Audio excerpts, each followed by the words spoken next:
Hey guys, Joshy here from BJ and GameDay. Welcome back for another episode. Obviously pre-season, we're into Supercoach 2020, and what we're going to do is we're going to put out a few videos on all the teams, run through a few key players, a few cheapies, and a few mid-rangers. So we're going to start with last year's Wooden Spooners, and we're going to work our way up the table to all the gun teams. So guys, basically, if you've got any input for all these teams, we'd love to hear you along the way. If you know of any cheapies that we haven't spoken about, feel free to have your input. So first up is the Gold Coast Titans. Now with the Gold Coast Titans, they've had a new coach come on board as of, I guess, during the off-season. Justin Holbrook, his name is. Now, Justin Holbrook played in the NRL for a very, very short period of time. I think he had about 15 or 20 games back sort of in the late 90s, early 2000s. Played in the halves back then. After his playing career, actually switched into coaching mode, and he's coached at a few different clubs, actually. Canterbury, the Dragons, Parramatta, and for a few years there, he actually coached underneath Trent Robinson at the Roosters. And obviously Trent Robinson has definitely shown himself as one of the premier coaches in the NRL, and Justin Holbrook learned his trade underneath him. Following that, he actually took up the head coaching position at St Helens over in the UK. Now, 2017, he actually joined St Helens. St Helens at the time were about midway on the table. By 2019, they'd won the Super League. So a lot of the players over there have come out, been very vocal about Justin Holbrook, saying he's the best coach they've ever had. So look, it plenty bodes well for the Titans with him coming across here. But hopefully he can be a little bit more successful than his predecessors, because at the end of the day, it is the Gold Coast Titans, probably one of the most uninspiring clubs. And it just seems that every club the Gold Coast has is destined for the graveyard. Look, the Titans were probably one of the most, were the most, I guess, least winning team. Can you say that? The most least winning team of all NRL teams last year. They only picked up 4 wins last year, so they'll definitely want to increase on that. But the team is very, very much the same. They really haven't recruited too much, and they've actually had a little bit of disruption with, I guess, players signing elsewhere, but still in the team. So, guys, with these team reviews, so we're going to review, obviously, what they did in 2019 and preview Supercoach for Supercoaches for 2020 season.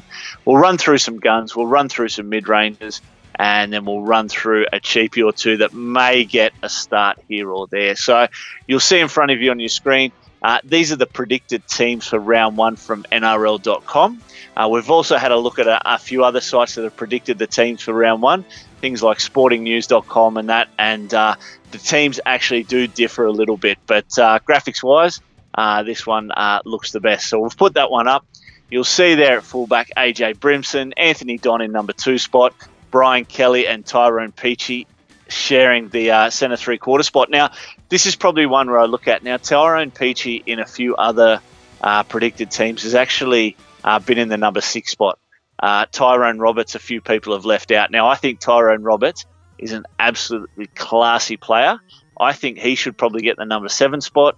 I think Tyrone Peachey should have the 6, and I think Ash Taylor should be gone altogether. Now, Ash Taylor, look, he's had his battles. 3 or 4 years ago, he was the next big thing. People were talking about him being basically the one to take over from JT in the Queensland team, and he's just gone absolutely missing. So I'd be having both the Tyrones in number 6 and 7, and I'd be finding another centre 3/4 there for them. In the front row, obviously some tragic news in the past week or two with Ryan James redoing his ACL. That'll see him out for the entirety of this season. Plenty of people had Ryan James in their teams, as he was priced absolutely beautifully in the mid 300,000s for a guy who's been up to 600,000-700,000 in past seasons. But unfortunately, he won't be there. We're going to have a couple of guys in the front row here, Mawaki Fotuaika and Jared Wallace. Now, Fotuaika, 20 years old, only 20 years old, so he's got plenty of potential there. Jared Wallace is, look, again, another one there that plays for Queensland. He probably needs to perform a little bit better than he did last year. The back row they've got here now: Kevin Proctor, Keegan Hipgrave. I don't know how they've got Keegan Hipgrave in the starting squad. 4 concussions I think he had last year. He's still got to pass concussion protocol based on those 4 concussions to see if he can actually play. And then in the 13th spot, they've got their superstar, their gun, Jai Arrow. So we're going to start our reviews with him now. Jai Arrow in 2019. Averaged 62 points. Slightly down on 2018, where he averaged 64, but his minutes were around the same, 55 to 57 minutes per year. So, look, he's proven himself in Supercoach. He is a gun. He is definitely one to watch out for. Has signed with the Bunnies. In 2021, he will join their squad. Has been a lot of talk around in 2020, him going there early, trying to get released from the Titans contract. However, I cannot see that happening now that Ryan James has gone down injured for the season. They have lost a massive senior role player there in Ryan James, and Jai Arrow is the next best in their forward pack. So, look, I definitely think he'll play the 2020 season for the Titans, and at some stage, I can imagine most super coaches will have him in their team. He's a model of consistency. He can score tries. He doesn't stop working. A lot of people look and think he could probably play 80 minutes, but the big question with Jai Arrow is always when will he get injured. He's had a huge history of back spasms and issues like that have, I guess, not so much been structural damage, but they definitely cause a lot of pain and have limited his game times at certain times of the year. So, look, if you can get that average maybe up to about 64, 65 minutes, that'll probably get an extra 10 points out of him, and he will absolutely become a must-have for all super coaches. On the bench there, they've got a few players like Mitch Rain, Shannon Boyd, Bryce Cartwright. Bryce Cartwright is actually the one I'd bring in for Keegan Hipgrave. Obviously, plenty of people know about the Cardi Party.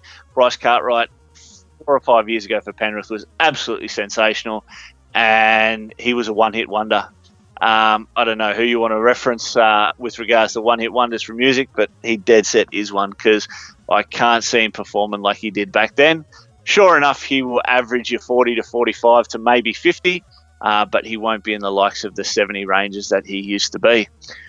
Look, a couple of players I want to go through. Brian Kelly's one of them. Now, Brian Kelly is priced a little bit awkward for a centre winger at about $510,000.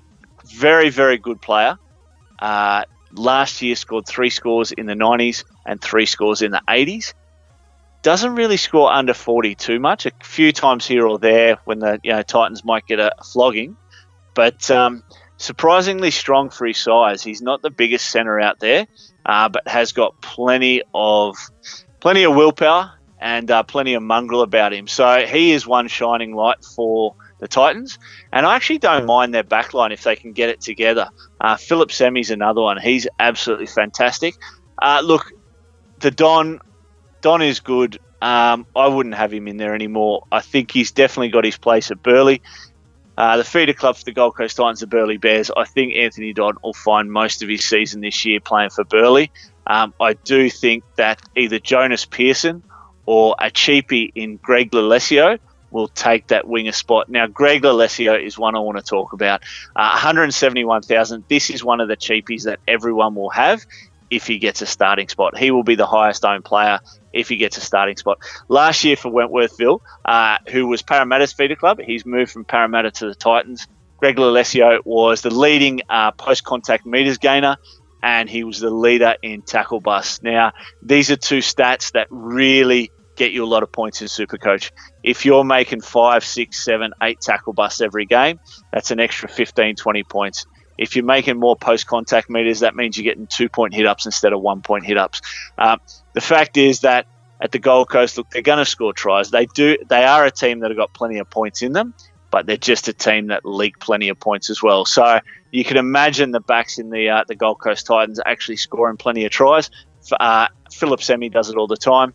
And if Greg Lalesio can somehow get that starting spot ahead of Anthony Don and Jonas Pearson, I think he is an absolute must-have, and he'll prove to be. He'll have about 60 to 70% ownership.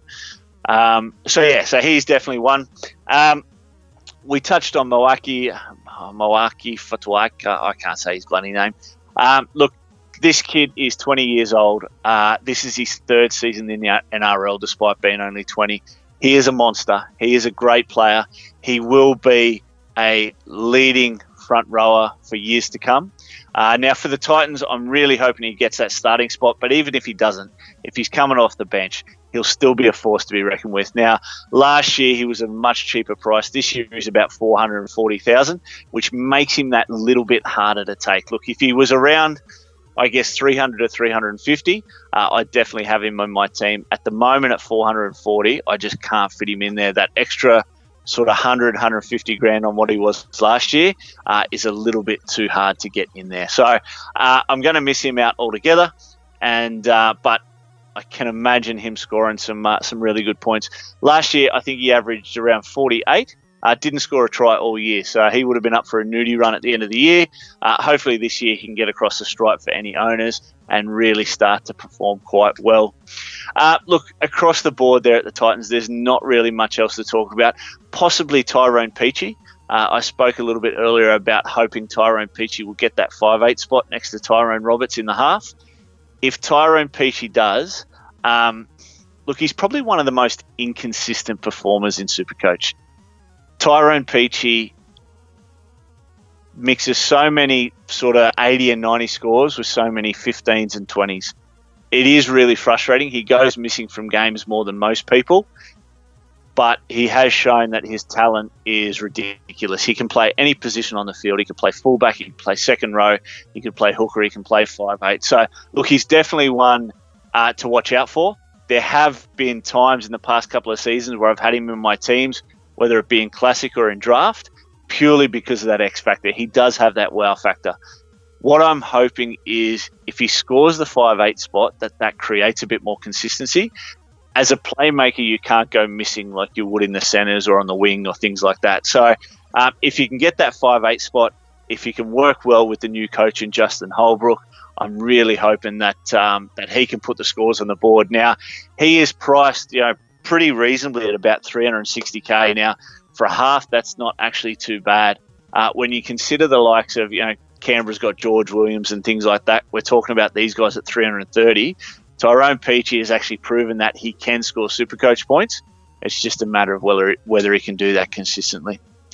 Guys, that's probably about it for the Titans. As you can imagine, look, a team that finished in last place last year, probably not too much to mention there. As you can see there, they do have the bye in round 16. So anyone you do have for them early on, you will find them playing in round 12. So you won't have to worry about that too much. But at the same stage, there's not too many players who are going to be playing Origin either. So, look, it's going to be another tough season for the Titans. I can't really see Justin Holbrook turning too much around too early. What I would like to see, though, is them have the faith in a coach. I would like to see him have a guaranteed 2 or 3 years. And for that matter, I'd love to see him actually give that faith to the players as well. And, a player like Tyrone Peachey, let him develop in the 6 spot, in that 5'8" spot, and see what he can do over the course of a season, rather than just give him 2 or 3 games at it. And, once he doesn't perform or once he doesn't feel comfortable, just take him straight out rather than letting him develop.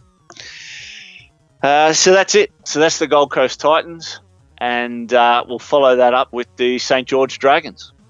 Hey guys, Joshy here. Thanks very much for joining us for another episode of BJ on Game Day. Make sure to hit that like button, subscribe, hit the bell on YouTube for all your notifications. If you do want to follow us on Facebook, you can find us there at BJ on Game Day, and on Twitter, we're at BJ on Game Day as well. So, guys, we'd really like your support with that. Follow us so we can know you guys are enjoying the content. Thanks very much.